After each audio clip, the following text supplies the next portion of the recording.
Nga më shumë se 90 romanet që përbëjnë të ashtu quajturën komedia njerëzore të Honoré de Balzac, vetëm disa janë ende të lexuara gjerësisht apo të caktuara në shkolla, të paktën në botën anglo-amerikane. Perec Goriot, Xha Goriot, Evgenie Grandet, Iluzionet e humbura, ndoshta Kusina Bete, romani von nga i cili për herë të parë mësova të lexoja frëngjisht, duke parë përkufizimin e çdo fjale të dytë në fjalor. Megjithatë, Balzacu ishte ndoshta krijuesi i romanit modern shoqëror, i pari dhe më i madh i zanatit të tij, dhe mjeshtri i të gjithëve ne, sipas Henry James, i cili shkroi për të her pas here. Ndikimi i tij ishte thelbësor për shkrimtar të ndryshëm, si James, Flaubert, Zola, Dostojevski, Dreiser, të cilët e imituan, por njëkohësisht dhe u rebeluan kundër tij. Për pasardhësit e tij, ai ishte një gjeni i ashpër me një oreks të pangopur për jetën. Çfarë buri do të kishte qenë po ta dinte si të shkruante, thot Flaubert. Po kjo ishte e vetmja gjë që i mungonte. Në fund të fundit, një artist nuk do të kishte arritur kurrë aq shumë dhe as do të kishte pasur një shtrirje kaq të gjerë. Ata ishin të magjepsur nga gjerësia dhe bollëku i veprës së tij, si dhe nga mjeshtria e tij në detajet skenike.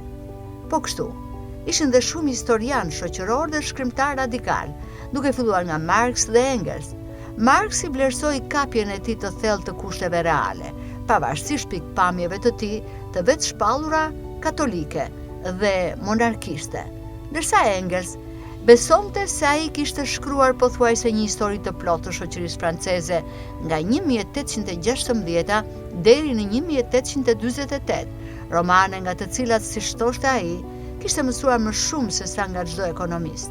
Për kritikët e shekullit të 20, si George Lucas dhe Enrique Auerbach, vepra e tij me lidhjen e saj të ndërlikuar mes personazheve dhe mjedisit të tyre përbënte vetë modelin e realizmit letrar.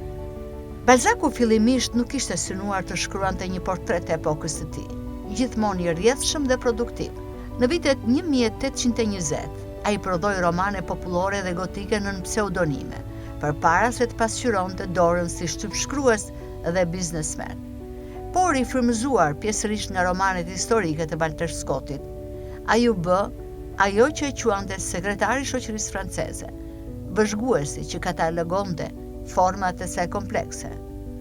Në parathonjen e vitit 1842, për komedin njerëzore, ku ai konceptoi kornizën ambicioze të veprës së tij, ai tha se donte të shkruante historinë që kaq shumë historian e kanë lënë pas dore, atë të zakoneve dhe të moralit. Duke ndjekur modelin e një zoologu që klasifikon jetën shtatëzore, ai ishte bërë siç e shihte veten një piktor i tipave njerëzor, një rrëfimtar i dramës së jetës private, një arkeolog i mobiljeve shoqërore, një katalogues i profesioneve, një regjistrues i së mirës dhe së keqes. Në këtë kanavacë të madhe me shumë panele që përfundimisht do të përfshinte më shumë se 2000 personazhe, shumë prej tyre që shfaqen her pas here në libra të ndryshëm, ai kishte shpresuar të diktonte kuptimin e fshehur të këtij ansambli të gjerë figurash, pasionesh dhe incidentesh. Ndërsa setet e para të veprave të Balzacut në përkthim anglisht dikur ishin të zakonshme, pak lexues të sotëm janë interesuar të eksplorojnë librat e tij më pak të njohur. Graham Robb përmbyll biografinë e tij të jashtëzakonshme të Balzacut të vitit 1994 me sugjerimin lakonik se kryeveprat të panjohura presin të rizbulohen. Memuaret e dy grave të reja botuar për herë të parë në vitin 1842 nuk është saktësisht një kryevepër, por është një vepër e veçantë, një nga skenat e jetës private të Balzacut, e mbushur me detaje mbreslëndse, por që shkon kundër imazhit të tij të zakonshëm si realist shoqëror. Vetë James shkroi një parathënie të gjatë për një përkthim të vitit 1902, por romani u zhduk pa lënë gjurmë në botën anglishtfolse.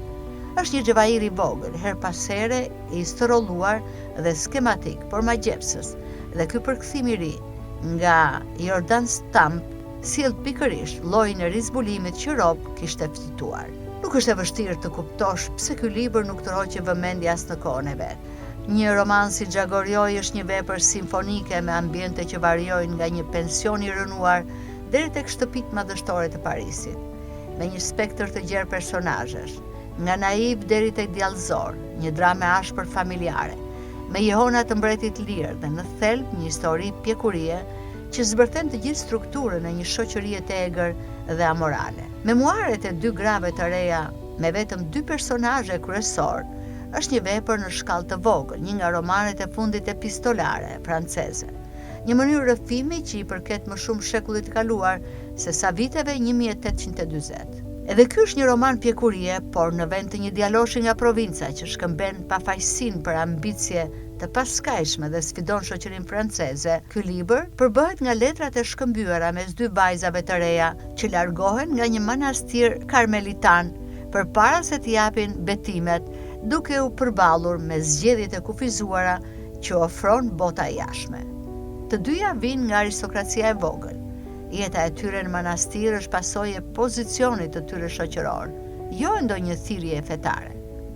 Pavarësisht të drejtave që u ishin dhënë grave, nën kodin civil më egalitar të Napoleonit, ende në fuqi pas rikthimit të monarkisë së Bourbonëve, trashëgimit e tyre do të devijoheshin për të favorizuar vëllezërit e tyre, djemt të mëdhenj që do të mbanin titullin familjar.